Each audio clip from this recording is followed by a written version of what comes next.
Prazer em recebê-lo em A Força do Agro. O Brasil é o país do agro. E aqui você encontra informação e conhecimento sobre o setor que mais cresce. Vamos saber por que a pedra de vesícula de boi vale ouro. Recebemos aqui para esse bate-papo José de Oliveira, CEO da Oxgal. Seja muito bem-vindo, José. Eu que agradeço o convite aí. É um prazer estar aqui participando desse programa aí de vocês.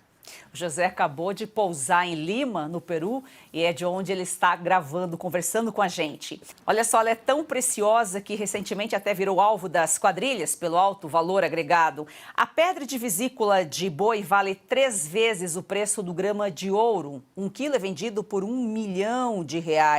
E movimenta o mercado aí de R$1,5 bilhão, mais ou menos, por ano.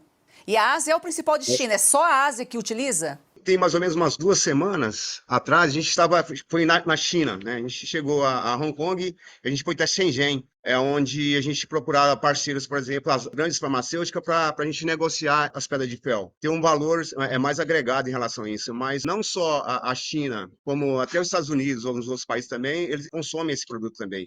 Mas a China, por tradição, é uma das pioneiras, é o que mais tem consumo em relação à pedra de fel. Na medicina chinesa, eles utilizam muito isso. José, o Brasil está entre os maiores fornecedores dessas pedras aí no mercado internacional, mesmo porque o Brasil tem um maior rebanho, talvez seja por isso que seja um dos maiores fornecedores. Sim, o Brasil é um dos grandes fornecedores da pedra de fel. Inclusive, Minas Gerais, ela geralmente lidera esse ranking aí. Bahia também, Rondônia, Cuiabá, consegue bastante pedra de fel. José, o Brasil ainda não utiliza essas pedras, são só destinadas ao mercado internacional, né? Uma grande parte é destinada ao mercado internacional, mas o Brasil utiliza sim, inclusive para aquelas doenças crônicas de falta de ar.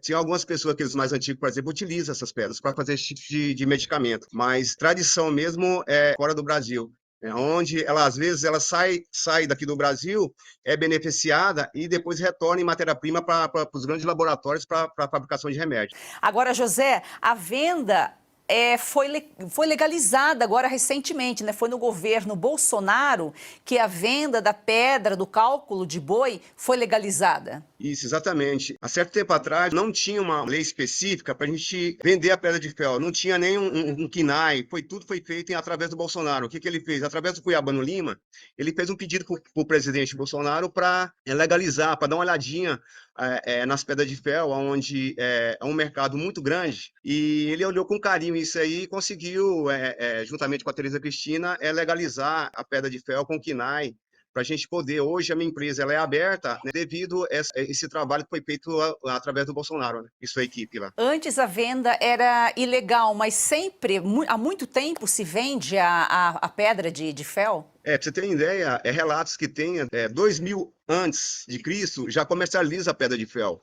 Então, a tradição é milenária aí. Os laboratórios, se você puxar, principalmente fora do Brasil, na China, são tudo patenteados. Eles cuidam muito bem disso aí, procura acercar de todas as formas em relação a receitas destinadas à medicina, né? Eles patenteiam e só eles acabam usando, né? Algo que sai do Brasil e acaba voltando depois em matéria-prima. É preciso quantos animais aí, por exemplo, para juntar 1 quilo de pedra? Geralmente o gado hoje ele é abatido mais cedo, né? Então tem dificuldade. Uma região que é rica em pedra de fel é onde tem aquele gado leiteiro, ou então até mesmo aqueles familiares que tiram o leite a vida toda, e aquela vaca aqui bem antiga mesmo, a partir de 5 anos, 10 anos, que consegue as pedras maiores, né? Ou então em grande quantidade para serem formadas. E cada vez mais os frigoríficos estão abatendo gado mais cedo. Então, os frigoríficos, por exemplo, têm dificuldade de encontrar as pedras de fel, devido ao mineral que geralmente eles dão para o gado e destrói muito a pedra, né? Então, tipo assim, um gado mais sadio e aí ele quase não produz muita pedra de fel. Por isso, não só isso, como a população está crescendo também, uma procura muito grande e está sendo escassa, ficando escasso, né? Em relação a esse material que seria a pedra de fel. O preço varia de acordo, por exemplo, com a cor da pedra. O tamanho eu não digo tanto porque o tamanho é por peso, né? Não é por pedra, mas de acordo com o tamanho, com a cor, com o formato. Sim, a pedra de fel, ela tem vários tipos de classificação. Então, hoje, para você ter uma ideia, o mercado lá, eles visam muito as pedras mais coloridas, mais amarelas, né? Tem as pedras que, igual a classificação que a gente fala hoje, que é o linguajar que a gente utiliza, seria o quê? Seria calcária, né? Que é uma pedra ruim. Ela sai do gado, ela sai amarelinha. Quando você coloca ela para secar, ela muda de cor. Inclusive, a gente tem aparelhos, por exemplo, que faça como segura essa cor dela, que é na liofilização, para ela não ficar branca. Então, só de você olhar a pedra, só de a gente olhar a pedra, por exemplo, a gente já sabe se ela vai ficar calcária ou não. Então, a gente tem esse equipamento que a gente consegue segurar. Então, é calcária, pedra borracha, coquinha, né? Então, tudo isso aí é preços variados, né? Então, eles dão mais valores às pedras amarelinha e bem perfeitinha mesmo, que tem umas pedras que ela tem um tipo de defeito, o jeito, o formato da pedra, né? Então, quanto mais lisinha, mais quadradinha ou redondinha, amarelinha mesmo, aquele amarelo mais forte, ou então pro lado do castanho, né? Também é legal. E as pedras também grandes, eles gostam das pedras grandes. Aquelas pedras grandes mesmo, com qualidade bem amarela ou então acastanhada, eles também dão muito valor. Eles ficam muito felizes quando conseguem esse tipo de pedra. José, antes era um dinheiro que praticamente era jogado fora. Existia o comércio ilegal, mas muitos produtores, provavelmente, como era um mercado ilegal, acabavam não fornecendo, não passando essas pedras para frente. Era um dinheiro que ia para o lixo. Joyce, hoje ainda existe ainda. Tem pessoas que não sabem desse mercado. Mata o gado e não olha na vesícula. Então, isso é por falta de desinformação. Mas é um dinheiro, sim, jogado fora. E, às vezes, geralmente a gente orienta o pessoal a fazer o quê? Quando vou tirar a bolsa de fel, que geralmente eles vêm e só polpa. Quando você polpa nela assim, a pedra ela sobe para cima do fígado. Então, eles fazem assim. Então, o ideal mesmo é pegar ela e abrir ela e virar, olhar dentro por dentro. Às vezes tem umas pedrinhas pequenininhas. Mesmo as pedrinhas pequenininhas, ela tem valor, né? Ele vai juntando e consegue um bom dinheiro por isso aí. Ainda mais hoje os valores como estão, né? Valor alto, né? Então, seria sim, mas o pessoal é mais de desinformações mesmo. Mas muita gente ainda joga fora ainda. Aliás, nem olha, né? Na vesícula. Agora, preço alto aí justifica, né? Essas quadrilhas que foram pegas até recentemente, viraram notícia, que são especializadas no roubo de cálculo renal. A que ponto que a gente chega, né? Até parece piada, mas infelizmente isso é verdade, ocorreu recentemente. Esse cálculo renal é mais um produto que vem aí somar os produtos que você exporta. Você já trabalhava com exportação antes? Joyce. Então, a empresa está ligada totalmente à exportação.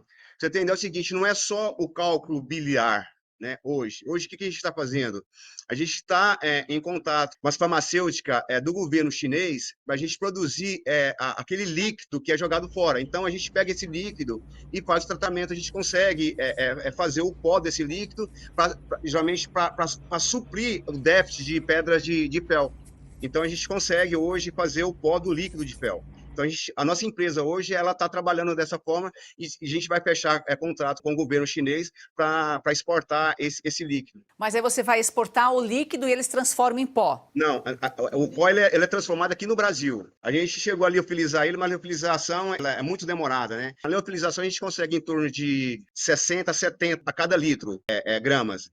E já no spray dry a gente consegue 90. E só que o processo em relação à produtividade, o spray dry a gente consegue em grande quantidade. O governo chinês está desenvolvendo uma vacina lá onde que a gente vai vender esse produto, por exemplo, para a fabricação de vacinas. E já sabe vacina para combate de que tipo de doença? Ou ainda não? A gente não tem essa informação, mas eu sei que seria para vacinas. A gente soube, através de alguns parceiros lá, que seria utilizado em vacinas. José, muito obrigada pela sua participação aqui. O agro realmente é incrível, né? O agro nos dá vida, o agro nos move. E o que vem do agro, quase tudo é reaproveitado. E a gente tem muito para descobrir ainda, né? Obrigado, Joyce. Eu que agradeço o convite aí. Foi um prazer estar com vocês aqui. E agradecemos a você que nos acompanha diariamente. Siga o nosso perfil no Instagram, aforçadoagro.1, e venha com a gente fazer do agro, esse campeão brasileiro, uma paixão nacional.